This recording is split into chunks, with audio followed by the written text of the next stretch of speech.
제 전부서던 힘이 정도는 모놈 전부가 되다 아그러다는 전도 실물도 또 나도 제잖아 기좀 사람의 저러 증이 정근서 저거 특기 선로 열라면 이제 본조장로 소란 The supreme, profound, and sublime Dharma is difficult to encounter in a billion eons. Now I see it, hear it, receive it, and kept it. I vow to attain the true meaning of the Tathagata. In order to liberate all sentient beings, let us generate the supreme bodhicitta. Well, let us now continue with our class on a journey to the West. It is the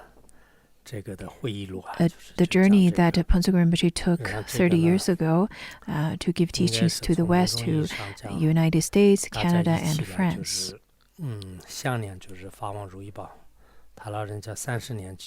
When we're studying it together, we're remembering him all together and looking at and going through the journey along with him.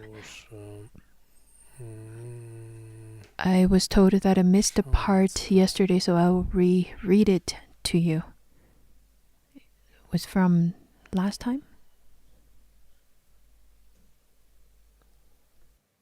以上通过历史对前后世存在的道理做了简单说明，当然通过推理来证明前后世存在的真实性。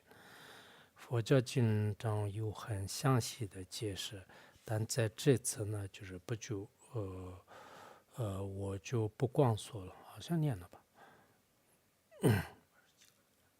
I think I did read this part. 今天我们就紧接着讲。Well, let's continue. 讲什么呢？就讲，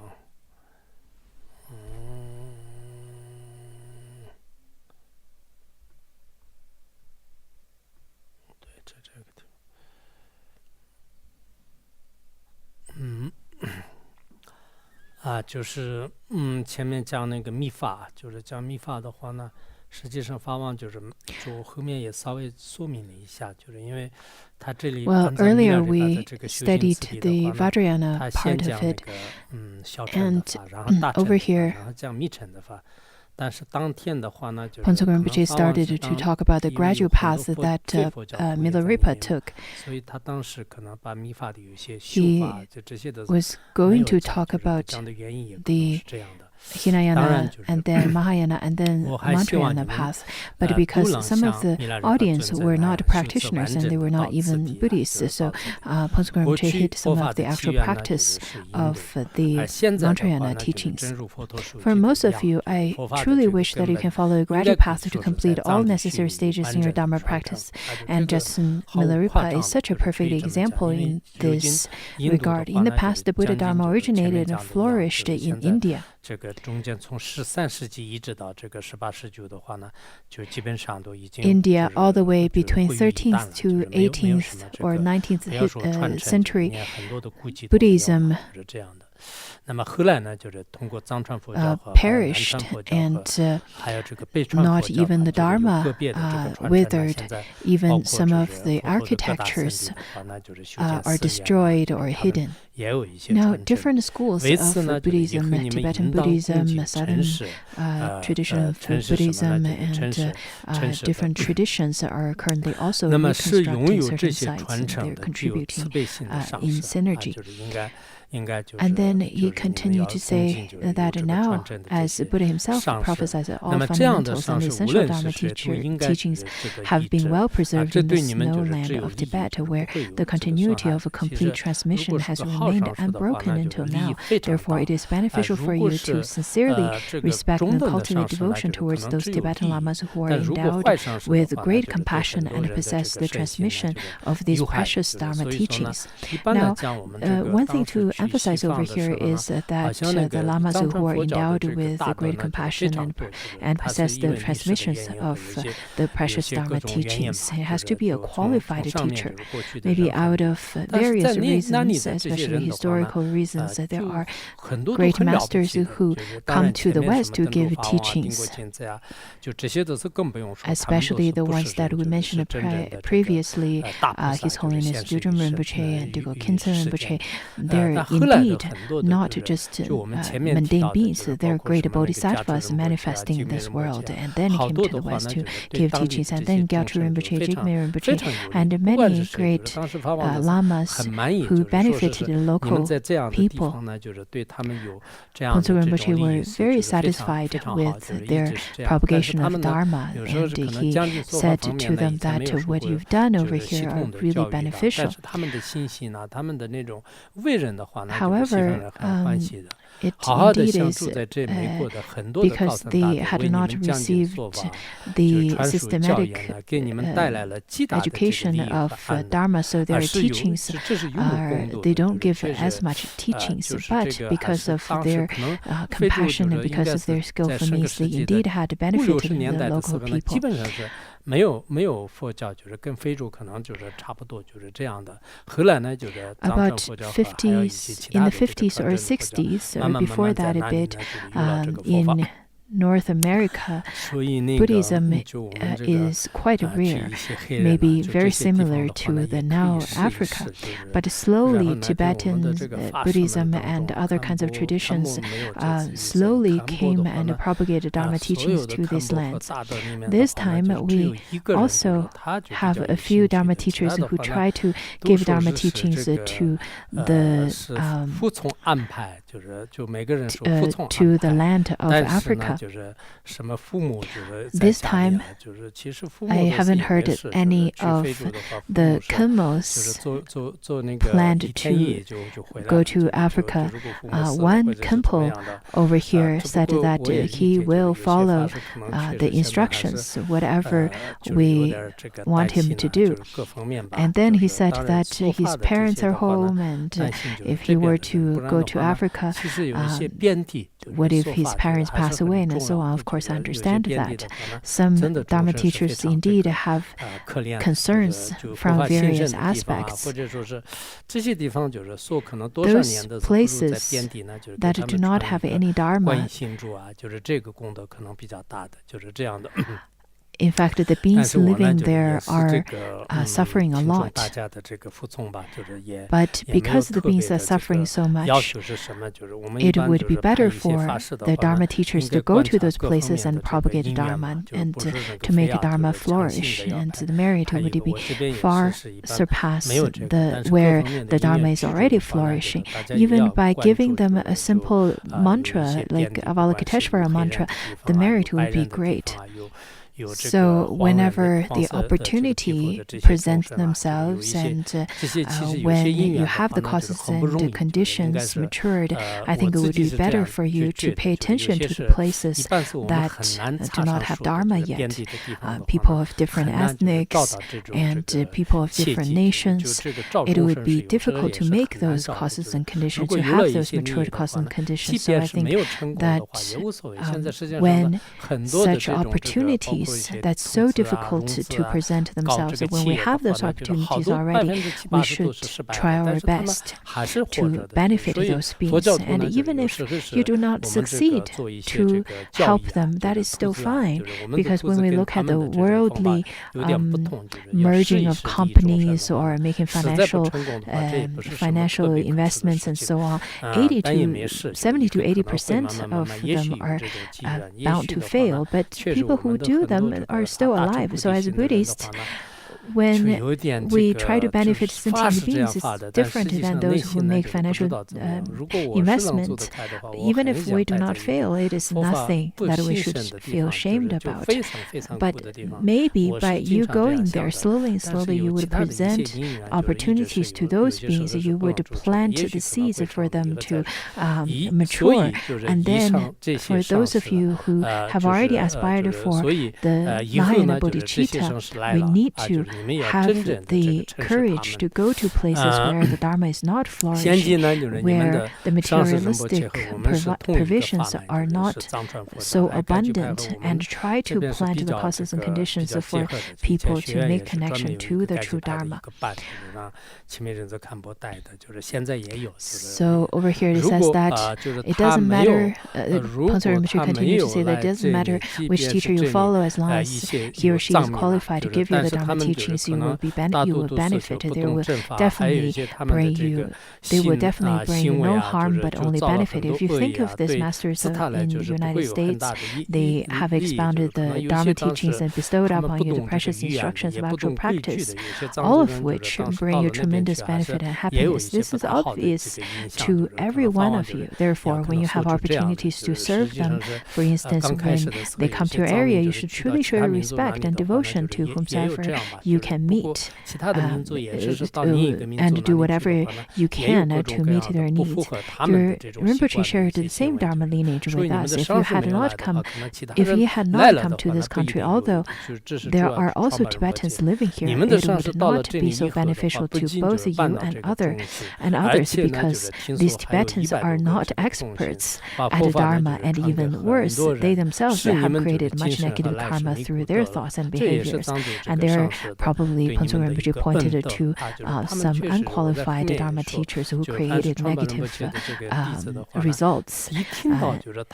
Conversely, your master came and transmitted the Dharma to numerous people, establishing the center at Karma Zone and also over 100 Dharma centers worldwide. Penor Rinpoche over here specifically pointed to Trungpa Rinpoche, and whenever I noticed that Penor Rinpoche mentions the name of Chogyam Trungpa Rinpoche, the disciples would all tear up, because Chogyam Trungpa Rinpoche benefited them tremendously, brought them much spiritual wealth. I think Penor Rinpoche passed away in 1987 or so, but it's been about over 30 years. Whenever I noticed that whenever we mention his name, they still would tear up, though that his behavior and Chogyam Trungpa Rinpoche's behavior and activities are sometimes difficult for us to understand, but indeed he brought them great benefits. If he were never had been to the States, then I'm sure not many people would be able to tread onto the path. However, it seems that nowadays the majority of them in those centers are getting quite aged. In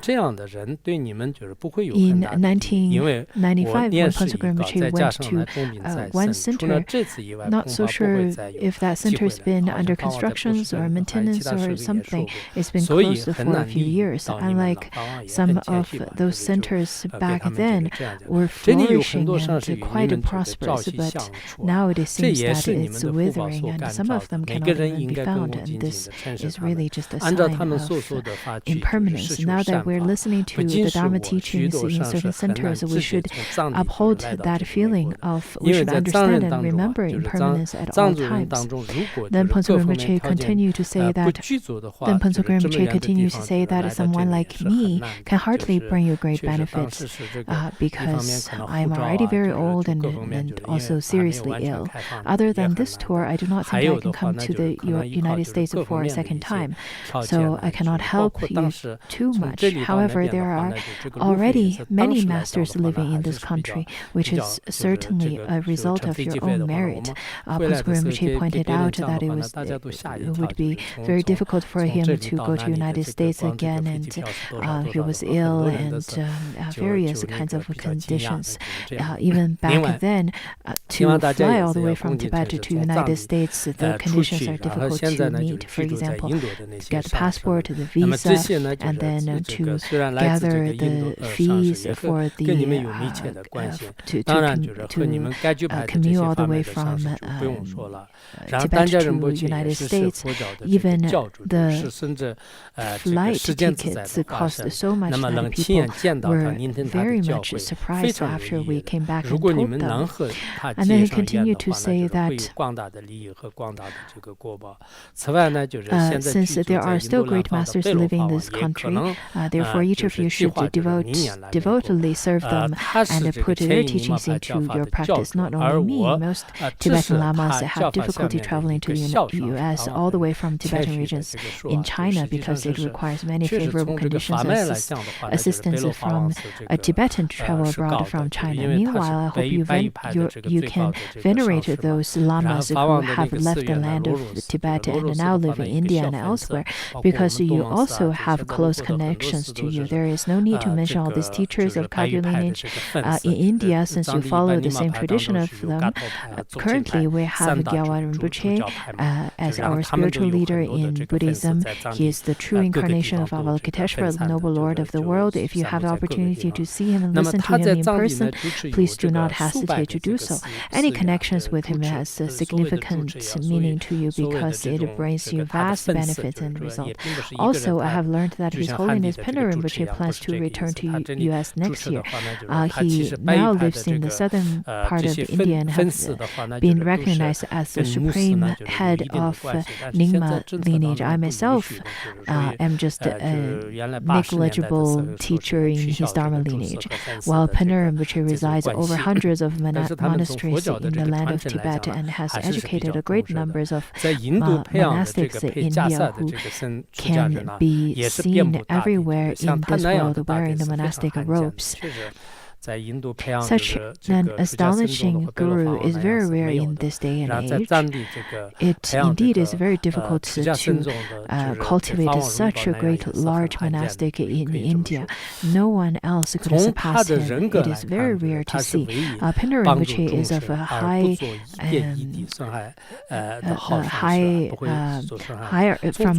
status in terms of the hierarchy of Kagyu lineage. The monastery of Phuntsog Rinpoche is a Laurel Monastery, which is a small branch monastery of the Kagyu lineage. There are different kinds of scattered monasteries over different places, but all belong to the Kagyu lineage, and the Penor Rinpoche is the head of that.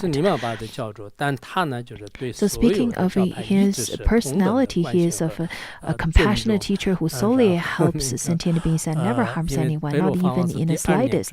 Regarding his religious role, he is able to maintain peace and harmony among all religious traditions in the world, especially providing any possible support and service to all different Buddhist schools, including Nyingma, Kagyu, Sakya, and Gelug, and so on. Well, since at that time, Penor Rinpoche was supposed to travel to United States on the second year, and Phuntsog Rinpoche would first promote and teach the disciples and talk to him about the qualities of Penor Rinpoche. It is similar to say that if I were to give teachings, then I would make those announcements or promotions to Phuntsog Rinpoche.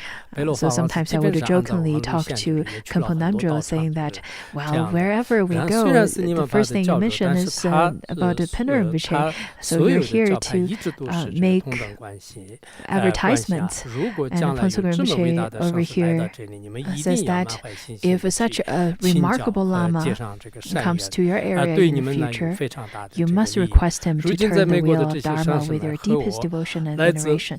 Establishing an auspicious connection with him will bring you inconceivable great benefit.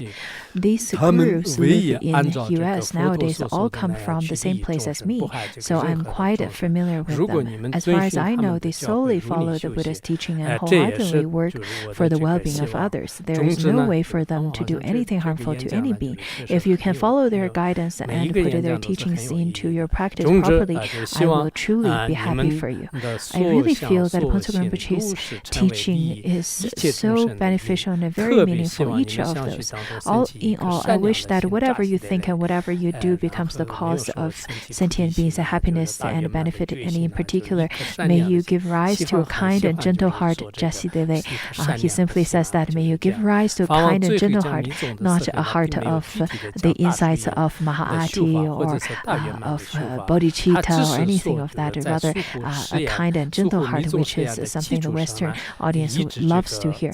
In the last part, Eugenio will also explaining the practice of sacred mantra. He didn't give the actual instruction of Mahamudra or Dzogchen. He only emphasized that one should observe the tantric vow of a pure view, and based on that, rely upon the qualified masters in the U.S. who had attained a certain level of accomplishment and were experienced in these Vajrayana practices. He continued to say that, in other words, the students should seek the precious teachings from their local lamas, whom they can rely on the long term. It is because the Vajrayana practice requires a practitioner to follow a qualified guru for a long time. Over here, Phuntsog Rinpoche just made that clarification in terms of the Vajrayana teaching, Vajrayana instructions. And without the personal guidance from a close teacher, some typical uncommon practices cannot be successful. This is why Rinpoche just pointed out to the listener in the right direction while not providing them with a detailed instruction of sacred mantra.